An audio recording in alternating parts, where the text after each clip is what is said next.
The new Tome of Beasts by Kobold Press has been out for a bit now, and a new monster book by Kobold Press means new monster, which in turn means that I have my personal favorites, which means I'm going to give you a top 5 of my favorite monsters from the Tome of Beasts 1. Hi there fellow roleplayers and game masters, my name is Mr. Citrullus, and without further ado, let's get into the first creature that caught my eye, which is this purple worm, which isn't a purple worm, it is a Annelidast, that's how I'm pronouncing it. The reason it caught my eye is if you've been playing D&D or 5th edition with me for a while, you know that in my campaigns I like to every now and then put a worm encounter in there for the sole reason of just a worm being in there to devour you. I myself am disgusted by worms and everything that looks like a worm, and that's why I love putting them in my games to kind of disgust the players that are sitting at the table, if that makes any sense.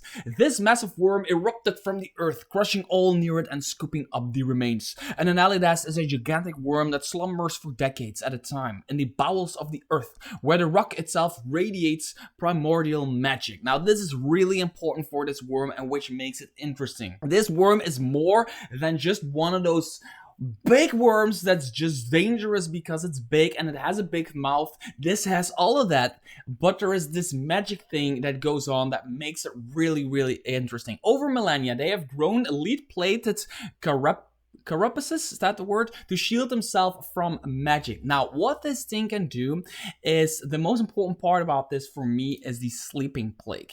The Annelidast's exterior is saturated with primordial magic of its deep earth home. When an Annelidast nears waking, it burrows toward the surface in a dreamlike state, following vibrations in the earth made by a living creature. As it lies just beneath the surface, rousing from its slumber, the primordial magic infusing it radiates outward and sickens creatures living there, making them easier prey when it fully wakes. Now, this is where it gets interesting. Yes, it has a slam attack. Yes, it has a crush attack, which I will get into. It has all of that stuff. It is a challenge rated 12 creature. It has damage immunities to bludgeoning from non-magical weapon, condition immunity, poison, whatever. All of that stuff is in here. It's an incredibly dangerous creature, 184 hit points, but it has primordial aura. A creature that starts its turn within 30 feet of the Annelidast must succeed on a DC 17 Constitution throw or take 2d6 poison damage. Now, here comes the interesting part. A creature that finishes a long rest within 1,000 feet of the Annelidast must succeed on a DC 17 Constitution saving throw or develop tumors across its body and become poisoned until the tumors are removed by greater restoration spell or similar magic. Now, just imagine a party of adventurers setting up camp somewhere, and where there happens to be one of these creatures below the earth waiting for people to show up. It senses these people, but it's kind of still waking up and it doesn't want to attack now, so it just waits around for a little bit. The party goes to sleep, they have their drinks, they have their beers, they go to sleep, and the next morning they all wake up with the poison condition. Let's say there's 5 people in the party and 3 people wake up with the poison condition, or 2 people wake up with the poison condition. That is the start of the encounter. Suddenly, this bad guy shows up, comes out of the earth, towers above the party, and starts doing its thing. One of its main things is it has a slam attack, which does bludgeoning damage, strength saving throw, or be pushed away. But this one, the Crush, is really cool because it kind of functions like a breath weapon, a line breath weapon, but it isn't that. The Annelidast launches most of its massive bulk into the air and crashes down on the ground in a 20-foot line that is 10 feet wide. It then retracts itself into a space along that line, right? So it does this, and then it can choose a space from that line, 20 foot for 4 spaces. Each creature in the line must make a dexterity saving throw or take 12 bludgeoning damage, knock prone, and restrained while it shares a space with the Annelidast. So it does the thing. Then it might have like 2 creatures in its line. They both take a shit ton of damage, but one creature failed its save, so they take more damage. And the worm just decides to retract itself into that space, meaning that the person that is below it is being Crushed. The next one has to be the Planewatcher. Now, I briefly already talked about this earlier this week in my first impressions video of the Tome of Beasts 1, but the Planewatcher might as well be my favorite creature in this book. It is one of those, oh, I have something for that creatures. It is a creature that sits on your shelf probably for a while, and then when you need it, you can use it. And the most interesting thing that I like about this is these few words: the order of the boundaries. So there is supposed to be an order of the boundaries where a Planewatcher is sworn to protect it, the boundaries between worlds. So what these do is they kind of hunt down plane switchers and plane jumpers and people who go from dimension to dimension or world to world and who are all doing like this stuff. They have an order for that to kind of stop that, or at least keep it in control. And what a Planewatcher, because it's dangerous, right? Going, you can go accidentally go back in time, you can go forwards in time, you can go to a different, you can go to a different world with different laws of physics, and you can fuck everything up, and the Planewatcher makes sure you don't. So it's not necessarily in the stat block, it's a challenge rated 10 creature, all that jazz, but if a person decides to go to a different plane, if a party decides to go to a different plane, this dude, or whatever it is, can show up and can try to use its lasso in order to pull people in and pull them literally back to their own plane of existence, which I think is such an amazing thing that this exists. This is something I would come up when I needed it. I would come up with like this creature like, no, you're not plane jumping, especially when I as a GM don't want my players to plane jump.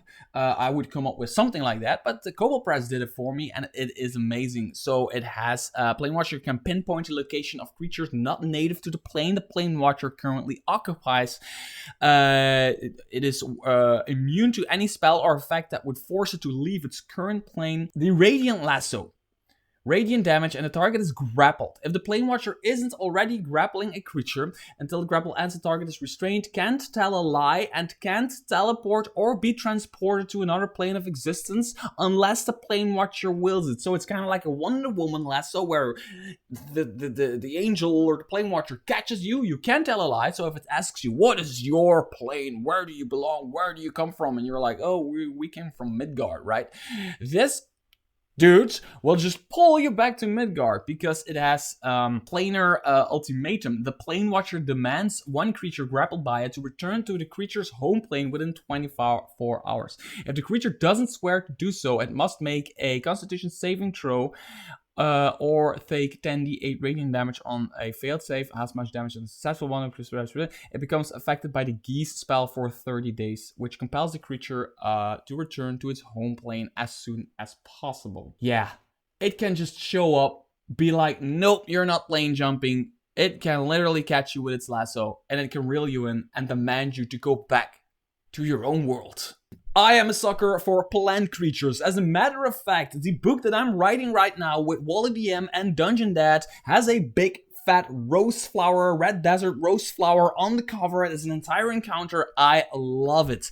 And I also love nope creatures. And the Citrullus is one of those nope creatures. A creatures that you see and you instantly think it's cool because it's a plant creature, but then you read its stat block and you're like, no fucking way, that is a challenge rated 3 creature. Maybe in Kobold Press language, maybe against a full fleshed out level 3 Kobold Press party, but against a vanilla 5th edition party, this is not a challenge rated 3 creature, but it is amazing. Basically, it is a plant that is indistinguishable from a melon plant, and it is created by a wizard because the wizard had a magical garden, but there was always like wildlife coming into this garden, eating the fruits. So this wizard created a magical plant that could eat those that wildlife. But then it grew bigger and bigger and ate the wizard. Kind of like a standard story of wizard creates something eats wizard, right? But the Citrullus is really cool. One of those early game creatures that will really gross out your players.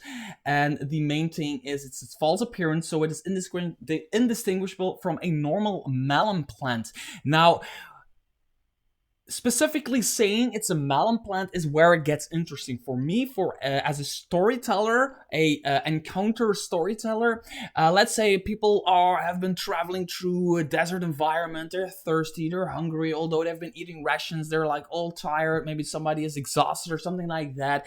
And somebody makes a perception check inside a greenhouse or whatever. And you're like, yeah, there's some plants there. There is some bird. You can see a bird there. There is a melon plant in the corner.